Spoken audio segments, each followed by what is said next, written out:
লক্ষ্য করছি প্রশাসনের বিভিন্ন স্তরে এখনো ঘাপটি মেরে আওয়ামী লীগের সুযোগ সন্ধানী প্রশাসনিক কর্মকর্তারা আছেন।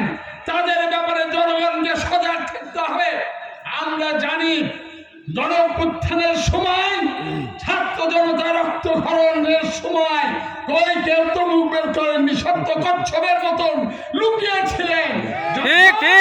জনগণের বিজয় অর্জিত হয়েছে, পদ পদবি পেয়েছেন, প্রমোশন পেয়েছেন, ডিসি হয়েছেন, এসপি হয়েছেন। মানুষের কথা শুনে চলতে হবে।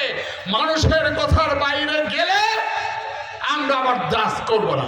ভাইরা আমার, একটা বিষয় মনে রাখবেন, দলের মধ্যে কিছু সমস্যা আছে, থাকতে পারে, এটা নিয়ে আমাদের বড় কথা নয়। একটি বড় দলে কিছু সমস্যা থাকবে। আমরা সব সময় বলেছি, দল যেভাবে বলে সেইভাবেই আমরা চলব। তবে এটাও ঠিক, মানুষের মনোভাব বুঝে দলকে সিদ্ধান্ত দিতে হবে। কি বলে আমাদের সাইফুল বলেছে, রক্ত সংগ্রামের মধ্য দিয়ে 17 বছর পার করেছি, ডাকাতকে দিয়ে ধান কাটার জন্য না। কেমন যাই হবেন না কেন, কোন ডাকাত ধান কাটার সুযোগ ইনশাআল্লাহ দেয়া হবে না।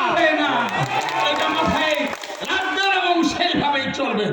আমাদের দলের প্রিয় নেতা ভারপ্রাপ্ত তারেক রহমান, ভারপ্রাপ্ত চেয়ারম্যান তারেক রহমান নিশ্চয় মেহেরপুর সম্পর্কে ধীরে ধীরে অবগত হচ্ছে।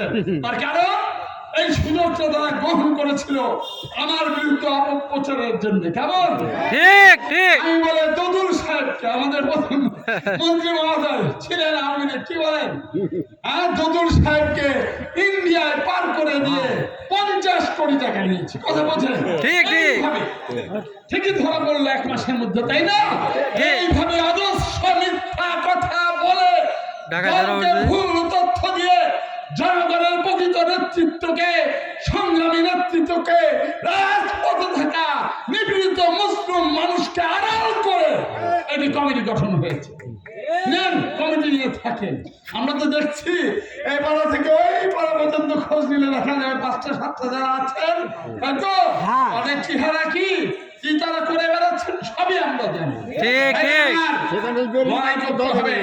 আগামী লড়াই গণতন্ত্র নিয়ে যে ষড়যন্ত্র নতুন করে শুরু হয়েছে, আমাদের নেত্রী, প্রিয় নেত্রী বেগম খালেদা জিয়া, আপনাদের প্রিয় নেত্রী বেগম খালেদা জিয়া, আমাদের প্রিয় নেতা তারেক রহমান সরকারকে সমর্থন করছেন এবং এই সরকারের মাধ্যমে আমরা একটি নিরপেক্ষ দল, নিরপেক্ষ নির্বাচন চাই এবং সেই নির্বাচনে মানুষ ভোট দিয়ে তাই তো তার সিদ্ধান্ত জানাবে। ভাইরা আমার, সেই নির্বাচনকে নিয়ে কিন্তু একটা দল না, কয়েকটি দল আবার নতুন করে ষড়যন্ত্রে মেতেছে।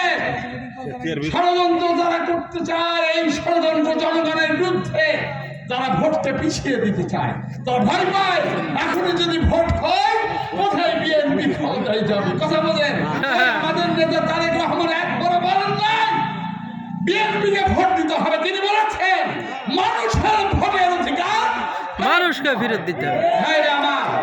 আমি আমার এই কমিটির বিরুদ্ধে কথা বলতে চাই না, তার কারণ আমি দেখলাম 7 মাসে 700 লোক জড়ো করতে পারে না। কথা বলতে গাজী মেহেরপুর নিয়ে 7 লক্ষ মানুষ ভোটার, তাই জানি ভোট আসলে সংগ্রামের মধ্য দিয়ে আমরা প্রমাণ করে দেবো ইনশাআল্লাহ কারা জনগণের সাথে আছে।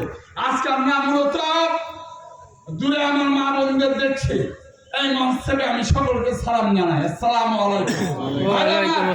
আপনারা জানেন আজকে আমাদের ছিল গণসংযোগ। আমরা এই মাসের